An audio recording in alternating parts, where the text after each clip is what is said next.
Hello people, Namaste, welcome back to this channel. In this video, I will discussing about the cervical carcinoma continuation.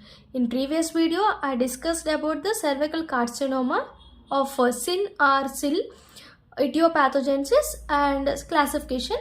In this video, this is the continuation of SIN or SIL morphological features, lab diagnosis, and I will tell about the other cervical cancers also. First, discuss about the SIN or SIL gross morphological features. Gross and histology. Gross, there is no specific picture except changes begin at the squamo-columnar junction or transitional zone. See, grossly there is no any picture, but there is a change in the squamo-columnar junction. First SIN or SIL, the change begins at the squamo-columnar junction or transitional zone. So this is only gross identification for SIN or SIL. Next one is histologically.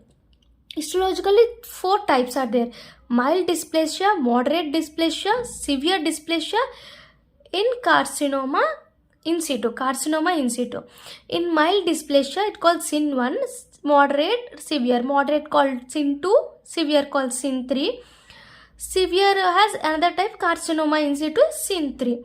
See, in SIN 1 has coilocytes in the upper layer of epithelium. Generally, I already discussed about coilocytes. Coilocytes means these are the squamous cells but undergoes changes, undergoes different changes.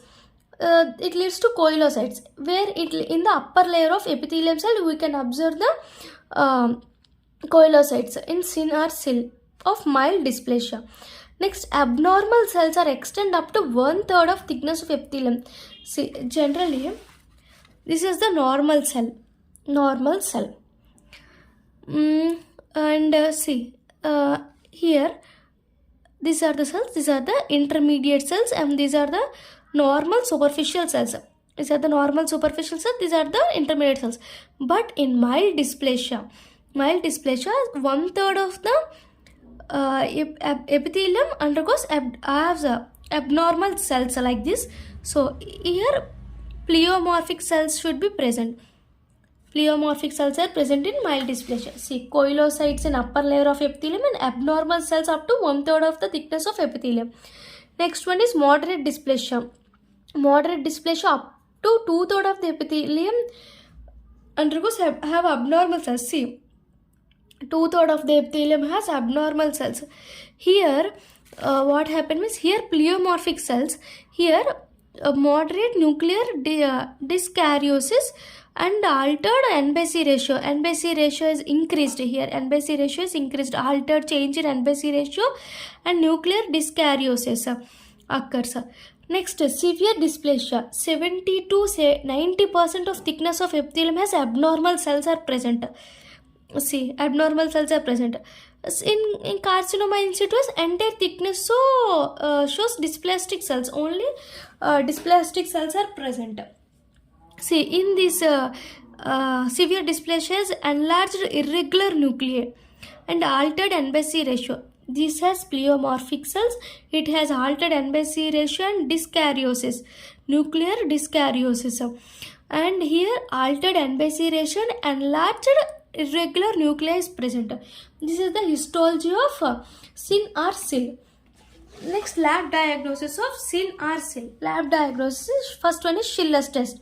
I discussed in previous video. See, if the suspected cervix is painted with solution of iodine and potassium iodide, then cancer focus failed to stain because of lack of glycogen on the surface cells. This is the Schiller's test. Next one is Pap smear. Atypical cells migrate to the surface layers. Generally, I told about chyliocytes. These can be seen under the Pap smear only. These are the atypical cells migrate to the surface layer. They shed off into vaginal secretion. This can be tested by Pap smear. How it can be tested means, see, Pap smear, it detects non-invasive stage. Non-invasive, any abnormal cells are detected by colonoscopic examination. How colonoscopic examination means by the application of acetic acid to the cervix with highlight abnormal areas. Highlights the abnormal areas. Application of acetic acid to the cervix, which highlights the abnormal areas. This is the pap smear. It can be treated by colonoscopy examination. Okay, this is one of the lab diagnosis of SIN-ursil. Atypical cells migrate to surface layers. It shed into the vaginal secretion, tested by pap smear. Next is cytological changes are crowding of cells. I already discussed how histology has more number like this, more cells are present. So this is the crowding of cells, and these are pleomorphic and altered N/C ratio means increase, high N/C ratio. Next one is coarse or irregular nuclear chromatin. Nuclear chromatin is irregular and numerous mitosis. Division will be increases. Numerous mitosis. These are the cytological changes in SIN-ursil. Next cancer is invasive cervical carcinoma. This is the second most common cancer after the breast cancer. It is the most common, second most common invasive cell cancer. Risk factors and etiological cancers are same as a SIN. I already discussed in previous video. Risk factors and etiological factors. Risk factors because it has more occurs in women, and etiological factors are 4 etiological factors I discussed in a previous video.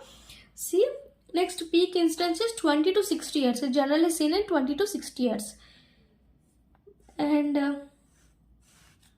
morphology. Morphology of invasive cell carcinoma. Cancer. Invasive cell cancer means morphology is grossly there are 3 types of patterns. They are fungative, ulcerative, infiltrating. What is it? Fungative, ulcerative, infiltrating. In fungative is also called exophytic pattern. It is the most common. In 3, fungative is the most common. It is also called exophytic pattern. It seems like cauliflower-like growth, infiltrating at the adjacent vaginal wall. At the vaginal wall, adjacent of vaginal wall, there is a cauliflower-like growth. This is the fungative or exophytic pattern. Cervical carcinoma arises from generally any cervical cancer, SIN-ursil or invasive cervical cancer, any cervical cancer arises from the squamocolumnar junction. See, fungative or exophytic growth at adjacent to the vaginal wall. There is a fungative cauliflower-like growth. This is the gross. And here histology is 3 types. They are squamous cell carcinoma, neuroendocrine carcinoma, adenocarcinoma. See, squamous cell carcinoma. Squamous cell carcinomas 80% cases are invasive cell cancer. If there is any squamous cell carcinoma, it occurs because of invasive cell cancer. 80% causes because of invasive cervical cancer. There are 3 types of division in squamous cell carcinoma. Generally, squamous cell carcinoma most common is 70% undergoes in 70%. What is it? Moderately differentiated non-keratinizing large cell type. In this differentiated non-keratinizing large cell type undergoes moderately differentiated. See again I will tell. Non-keratinizing large cell types are present in this squamous cell carcinoma. They undergoes moderately differentiated. It has better prognosis. Next, 25% are keratinizing squamous cell carcinoma are well differentiated. These are well differentiated keratinizing squamous cell carcinoma. But in 5% are poorly differentiated squamous cell carcinoma. See, 3 types are. First one is moderately differentiated non-keratinizing large cell types. It has better prognosis. 25% has well differentiated keratinizing squamous cells. Here moderately, here well differentiated, but here poorly differentiated squamous cell carcinoma, which is 5%. Next one is neuroendocrine carcinoma. It is a small cell undifferentiated carcinoma. It is a small cell carcinoma, but it is undifferentiated. It is very less common, 5%, and poor prognosis. Next, adenocarcinoma. 10 to 15% cases are present. Adenocarcinoma. It has a well differentiated mucus secreting adenocarcinoma. Mucus secreting adenocarcinoma are well differentiated. Are clear cell type containing glycogen but no mucin. Here clear cell types containing glycogen but no mucin is present. This is one of the type of adenocarcinoma.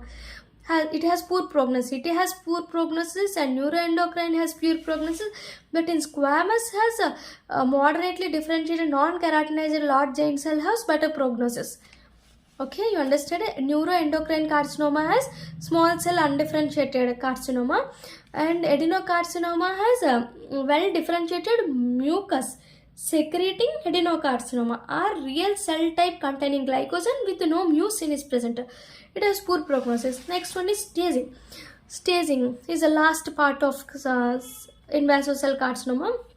Staging by FIGO classification, FIGO classification. This has 4 stages: 1, 0, 1, 2, 3, 4. 0 is carcinoma in situ. 1 is carcinoma strictly confined to cervix. Only cervix, strictly confined to cervix. Stage 2 is carcinoma extend beyond the cervix, not to the pelvic wall, just beyond the cervix. But stage 3 it extend to the pelvic wall. And stage 4 extend beyond the pelvic wall. Here beyond the pelvic wall.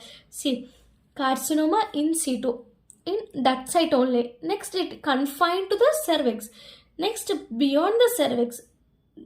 Next to the pelvic wall. Next beyond the pelvic wall. This is the staging by FIGO classification. Thank you. Please subscribe this channel. In next video, I will discuss about another important question for university exams. Please subscribe this channel and please support us. Thank you.